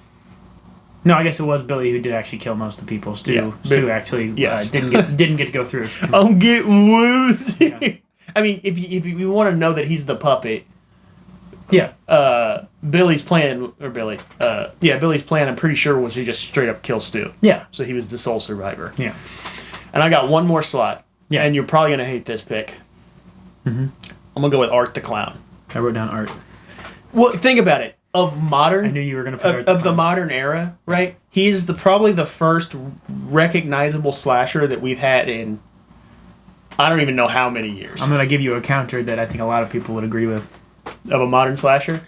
I wouldn't. He's not a slasher. That's also the thing. He is a completely. There is slasher horror. Well, and then Exorcist isn't a slasher either. I'm just saying that's gore porn. Is what that is. No. That is. Art the Clown. Yes, that is a step above Saw. Yeah. Right. Okay. But I think I've represented most eras pretty well. Exorcist, real old. Michael Myers, kind of like the You did not represent every era. 1980s slashers, 1990s, 2000s with Scream, and then we got modern slashers. Okay, I'm gonna get a twofer, and it's gonna be hilarious to say he's on a Mount Rushmore. All right, I'm gonna tell you wrong because you forgot an era. Yeah, I was wholly unprepared, so mine is gonna be if we actually get people watching this and they get down in the comments, they're gonna call me an idiot. All right, so mine's a twofer. Because you put him on there and you can't be wrong, depending on which era he's from. You're gonna hold on. I don't have anything to write down my guesses. I'm gonna make a guess at one of them that's gonna be on there, which is Freddy Krueger. No. Oh, okay. Never mind. Because we're talking about influential. We talking about favorites? Yes, Freddy Krueger's on there. Mm-hmm. We're doing favorites or we doing influential? Influential. Cool. The Invisible Man is my first one. It doesn't matter if you want the original or the new. The new one, groundbreaking. Scary. You don't know where he is in the movie. The original was also scary. The original, well, I'm talking like classic horror movies, Universal horror movies. Mm-hmm. Like that back then, that scared people. That was the era you forgot. Was original. You missed classic horror. Okay? Mm-hmm. I feel like I've come to a gunfight with a knife. Yeah. Correct. So The Invisible Man. Old one, fantastic. The new one, so fantastic. The technical remake. Have you seen that Invisible Man? With billionaire dude? Yeah. Yeah. Where he has the photo sensitive I've seen it. light suit. Oh, dude, so scary. Like you're like you hear a creak and you're like, he's in the scene. Or is he? Yeah. Right? And they do so many beautiful, like, I know I'm going into it, but there's so many beautiful shots of just empty space, right? And you're like, is the intention that he's in there, or is he behind the fucking camera? So good, so good. Moving on to the slasher era. But right? which one goes up there? You can only put one of them up there. On technicality, because they're both invisible and you can't see, both are up there. It's a remake of the old one, so technically... It's just smooth stone. Yeah. Talbot, right, is his name? No. I forget his name. Talbot's the Wolfman. Anyways, I was trying to remember the actual Invisible Man's name. Move on to slasher era, because you're right, that is the next era you should cover. I was gonna do Michael Myers, but you already did Michael Myers, and I want to differentiate it, so I'll give it to Jason. Because Jason also classic. Technically, I should give Jason's mom. I was about to, Yeah. Jason's mom was gonna be one of my picks, but I figured you would call me stupid for it. So I didn't use Jason's mom. I might put Jason's mom up there because it was the start of the Friday the 13th series. Yeah, I was gonna say Mrs. Voorhees. Jason's mom has got it going. Your video has been flagged for copyright. No, it's less than 5 seconds. Trying to think if there's any other slashers that I wouldn't put here instead. No, I think I'm gonna go with Jason's mom. I'm gonna go with Miss Voorhees, and then I'm gonna go with the reason I wanted to differentiate from Michael Myers, because he would have been a nice pick for slashers as well. The reason I want to differentiate is because I'm putting Ghostface on mine as well. Ghostface, meta horror. Yeah, he I is couldn't the think of face. the term. Yeah, he is the face of meta horror. And then there's two options for my final pick. And I'm still torn between them because they represent two different versions of modern horror. One of them kind of was the precursor to art. Saw. Gore Jigsaw. porn. Yeah, gore porn. That's the official term for it. So Jigsaw would be one option. The other option is the Smile Demon from Smile, because that is 100%. I don't know who you asked. Smile 2 didn't do as well. Smile 1. I stopped watching that movie. I've never finished it Because it's scary. There's the scene where there's a knock at the window. Yep. And then the head pops down. Yeah. I turned it off. It's scary, right? And have you seen the Smile Demon? Did you ever get a chance to view it? I saw a clip of it. It's scary. Yeah. So Smile. I turned it off. I'm gonna put a picture of the Smile Demon on my Mount Rushmore, and then people are gonna freak out because it's a scary monster, and it's a demon too, which means it's like the first demon we have representative. That's like it kind like they've had Pazuzu, or like what was the one from Sinister? Pagul? No, is that it? It's Pagul. Yeah. Or is that Insidious? That's not. It's Sinister. Okay, yeah, Sinister. Pagul is a good one. I forget the one that's in friggin' Insidious. There's demons there, but those don't have this. Those don't have the like raw oomph of the Smile Demon, right? If you're going demons, why not Annabelle? Because it's gotten a little. Because we are kind of right now in an era of like religious horror. There's a lot of movies that deal with like ghosts and demons and. Would you count that as religious horror? And Annabelle's a demon. Yeah. And is this Smile thing a demon? Yeah, but they don't ever like put it into religious context. It's just like a malevolent spirit. Yeah, but I would just put it in that category of like these are because like every religion has demons. But I would put it in the category of like religion adjacent. Gotcha. Well, regardless, yeah. So that's mine. Mine is the Invisible Man. I'll say the original. You can't see it. Doesn't matter. It's gonna be a blank space. I'm gonna put Miss Voorhees. I'm going to put Ghostface, because how do you not have a Ghostface? There's a reason they're still making the movies. And then I'm going to put the Smile Demon. Yeah, I think I'm going to go... No. Or Jigsaw. Where's that dice at? Odds. Evens. I'm going with Smile Demon. Yeah. Yeah. Yeah. I think yours probably wins. Mine's are solid. I can't defend mine. I should have prepared. You asked me this, and I was like, I got 4 answers already loaded. Yeah, I should have prepared. I kind of went off the cuff. Next time we do something like this, I'll make sure to be prepared. My bad. No, listen, horror movies is my genre, baby. we watch Scream 7 here on the 28th next weekend. This coming weekend, you better be ready. Be ready. It's gonna be. You better start rewatching all the Scream movies now. To talk about them? Yeah, actually, probably what some great prep would be. No, not talking about it because they might get referenced in some way. Great prep would be is watching horror movies of the modern era because that's what they're gonna probably pull reference to. True. Yeah.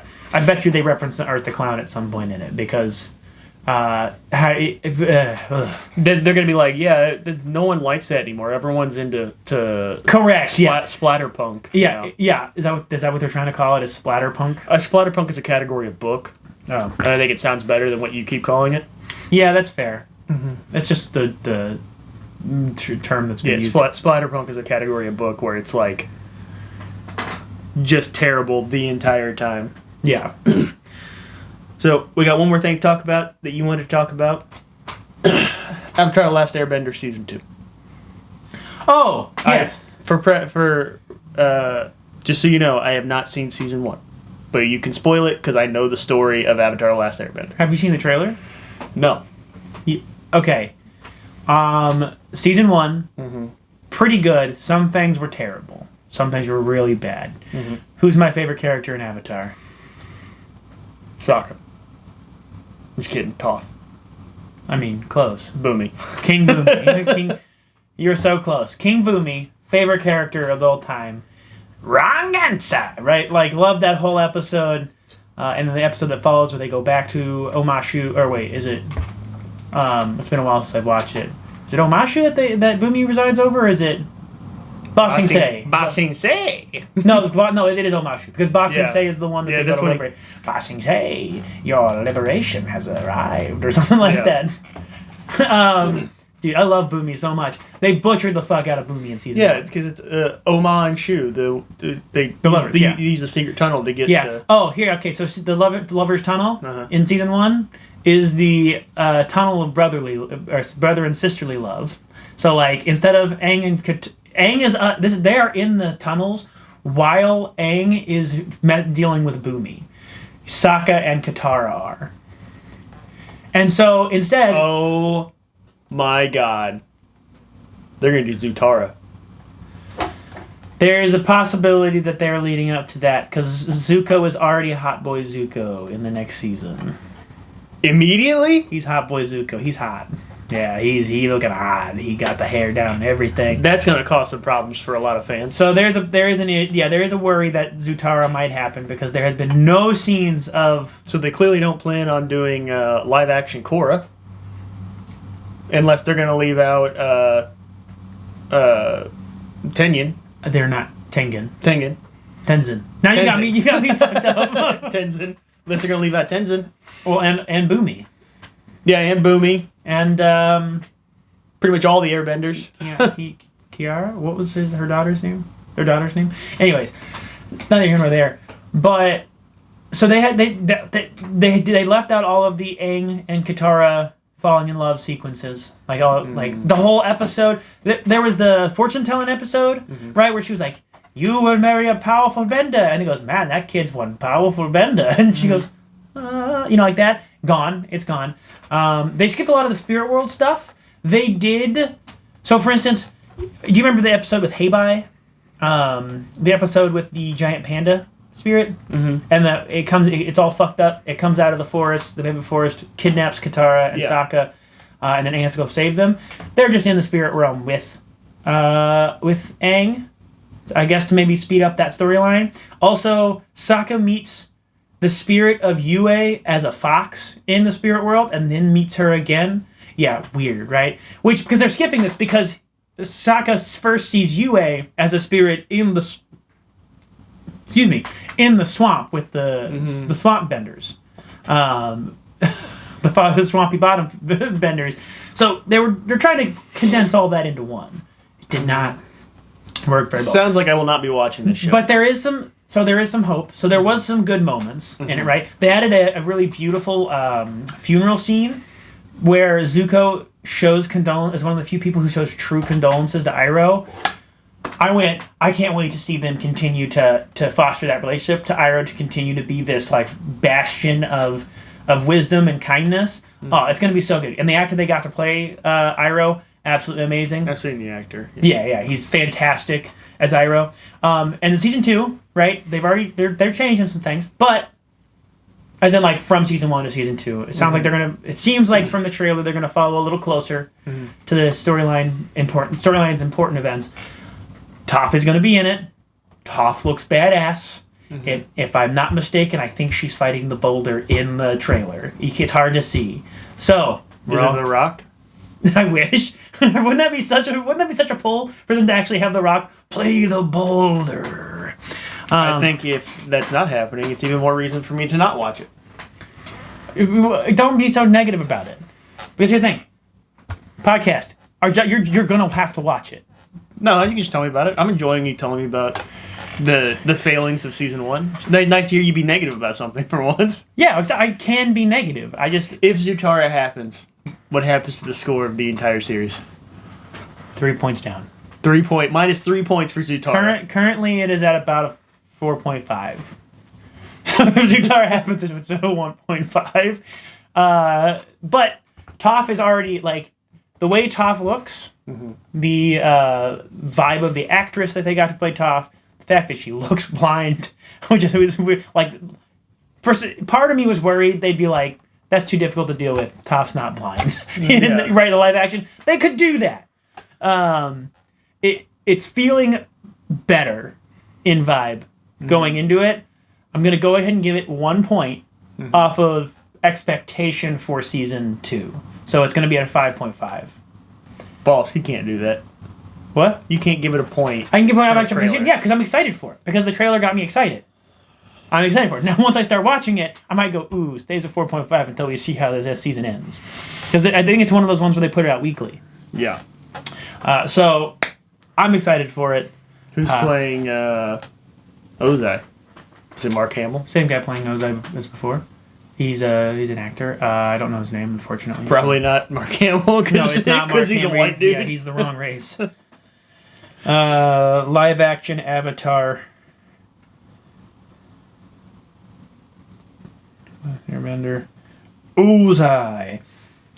It is played by Daniel Day Kim. This guy. Oh, he's also really good. He's also really good. If I remember right, he usually plays insert bad guy here, and it's possible in a lot of like crime. I'm also excited to see Azula because they've already started her off early in season 1. You don't like Azula? I thought she was really cool villain. I haven't seen it. Oh, I'm saying like in general, like in the original series. Did you like Azula? I did. I thought her little task force was awesome. I liked Azula for the fact that she was character development for Zuko. Like the Agni Kai at the very end of the series. Yeah. Like that's what Azula's there for. Yeah. She's a to be a foil. Yeah, she's a poke and prod. But she's not just a foil. She's also she's character development. But she's also not a foil. She is a legitimate threat.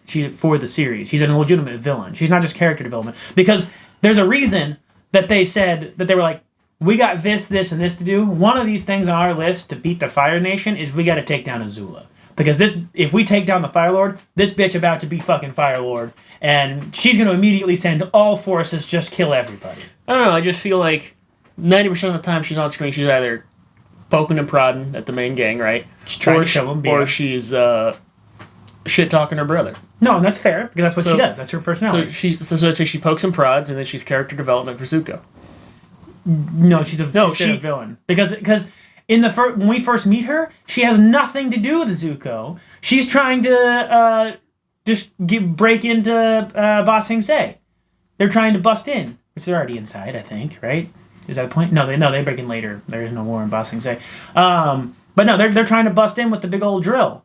And there's a really awesome fight between her and Aang. It ain't no poking and prodding. If she can kill Aang in that moment, it's a kid's cartoon. I don't know. But if she could have killed him, if this were Game of Thrones, he'd have been blasted off the top of the thing. It's like, all right, where's the next Avatar? I don't know. Maybe her personality's too coarse for me. I just like she's a strong, powerful female. The only fight with her I enjoy is the Agni Kai at the end. Beautiful. Also, Zuko should have had rainbow fire, but yeah, the Agni Kai instead of just regular Regular fire. Fire. Yeah. So I'm excited for that. Also, since I'm allowed to talk about things, and we got a little bit of time here, we're allowed to talk about things that you haven't seen. Because I want to talk about it. Wonder Man. Very briefly.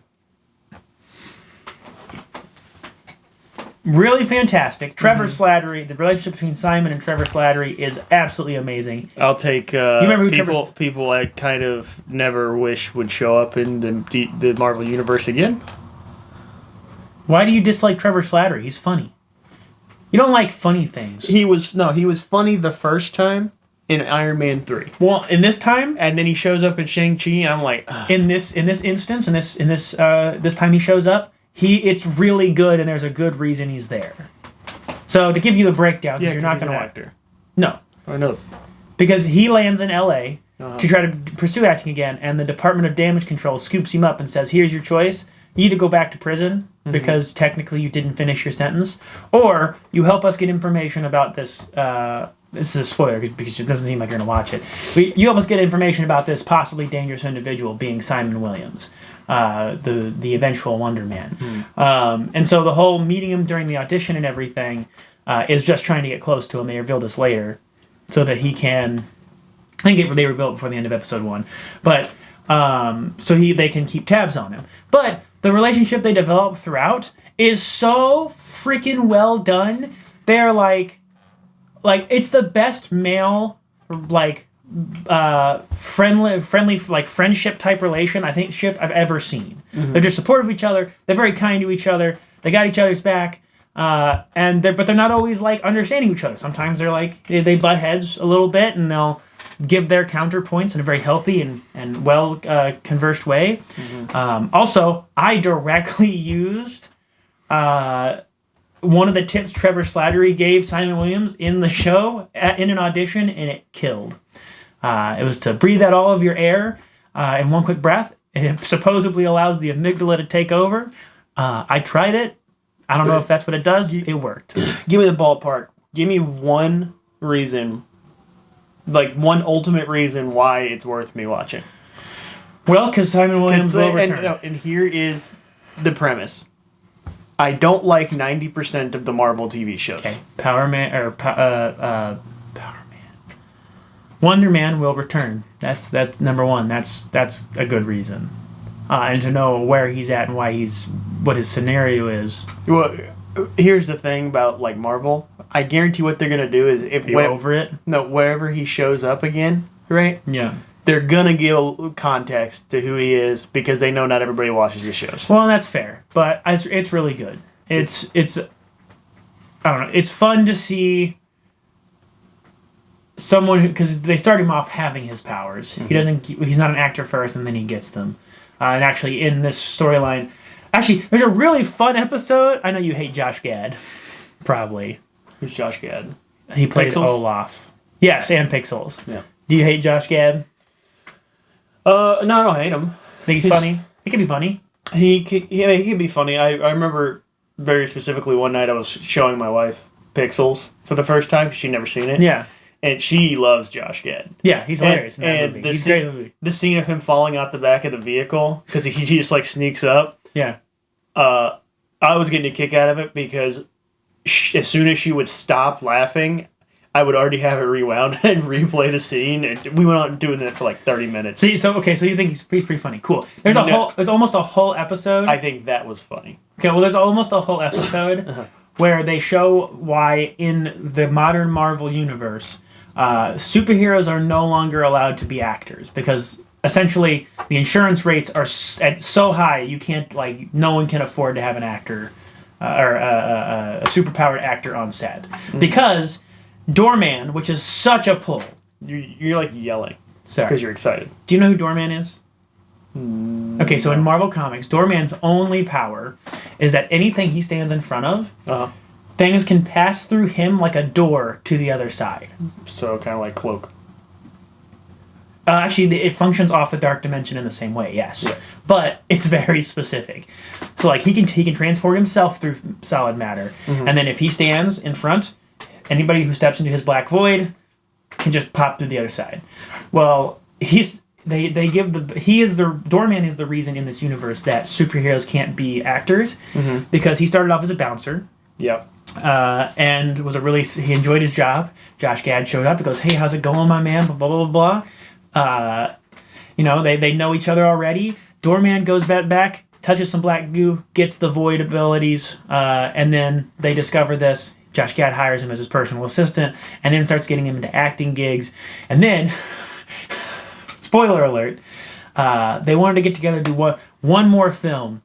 He had been drinking heavily, influenced by the life of Hollywood, and he's drunk on set, and he's like passing the bags of money through, using it as part of the special effects, because like he could just pass it through out of the set. Right? And then Josh Gad character goes, "I'm going in," and he goes in, and as he goes in, Doorman vomits, and Josh Gad is lost in the void canonically in the Marvel universe. Like Josh Gad. Josh Gad is playing himself. He's just gone. And then everyone goes like, "Where is Josh Gad? Superhero under fire for abducting Josh Gad." It's hilarious. I'm laughing about it right now. It's so funny. Anyways, watch it for that episode alone if you want. It's like black and white. It's like it could almost be its own thing. But the whole series is really good. It's got a lot of good moments. For someone who wants to be an actor or whatever, it obviously is going to hit a little nicer. More things are going to make sense to me. But for instance, like the process he took to like film a self-tape, and how no matter what he did, the self-tape wasn't working. He had to go to different locations, and there was always noise or whatever. 100% relate to that on like such a deep level. I feel like we're going to have an interesting dynamic here. What's that? Because you watch a lot more stuff than I do, and I play a lot more unique games. What do you mean? I play every game you do. Every game. Play Wizard Tower. What is Wizard Tower? You play Mugenics. What is Mugenics? Should I keep going? We're not going to talk about those on the podcast. No, but sometimes I'll play one that will be worth talking about. Yeah, but I probably will play it as well.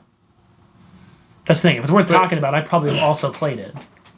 No, there are games that are worth talking about that I have played or will play. That like what? Let me go scroll through my Steam library here in a bit, and I'll get back to you. If it's in your Steam library, it means you've already purchased it, and you're probably not going to play it relevant anytime soon. No, I'm saying there will be some in the future. Yeah, like RE9. I'll play that. You played what's it called? The Crypt Master, I think it's called. It's like a typing game. Play Typing of the Dead. No, but why are we going to talk about Typing of the Dead? No, I'm just saying I've played a lot more games. Yeah, but if it's relevant, I'll play it. So I'm just saying that I feel like I shouldn't be held to the mandate that I'm going to have to watch everything you watch. You don't have to watch everything. No. Yeah, you don't have to watch everything. Just saying that it'd be for the best if you watch some of the things. Like, I'm really glad you finally watched Night of the Seven Kingdoms, and I'm sure you are too. It's cool. It's good. Again, best knife fight ever put to screen. That shit was beautiful. That was gritty. That was... I can't believe Dunk is alive. Still not as good as Game of Thrones, though. My wife and I started rewatching Game of Thrones last night, and it is leagues above. I disagree. Well, we're allowed to disagree. We are allowed to disagree. We're allowed to disagree wholeheartedly. Which we're probably going to do a lot on this show. Yeah, that's true. So far, we've disagreed quite a lot. Yeah. Yeah, on our takes and our... We got to find a nice happy medium about, like, letting each other disagree and, still having a nice civil discussion. Discussions are about disagreement. Well, what are we going to talk about? Yeah, we sometimes agree. We just going to sit here and glaze things together or universally hate things? I would love to glaze things. Glaze, just like that. Send us off. All right. We're at time. Hey, if your power armor... I did it again. How did I end this last time? You keep saying power. I keep saying power. It's a problem. Should we change it to power armor cooldown? It is plot armor. That was a hard no. Thanks for chilling with us while your plot armor's on cooldown.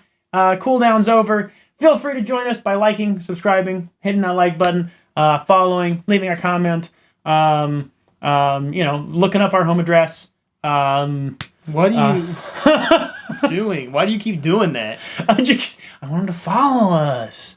If it means that they're standing behind us when we walk out the door, that's fine, because it means they're following us. That's what it means, right? Yeah, thanks for chilling with while your plot arms are cool down. Hopefully you still have your extra life.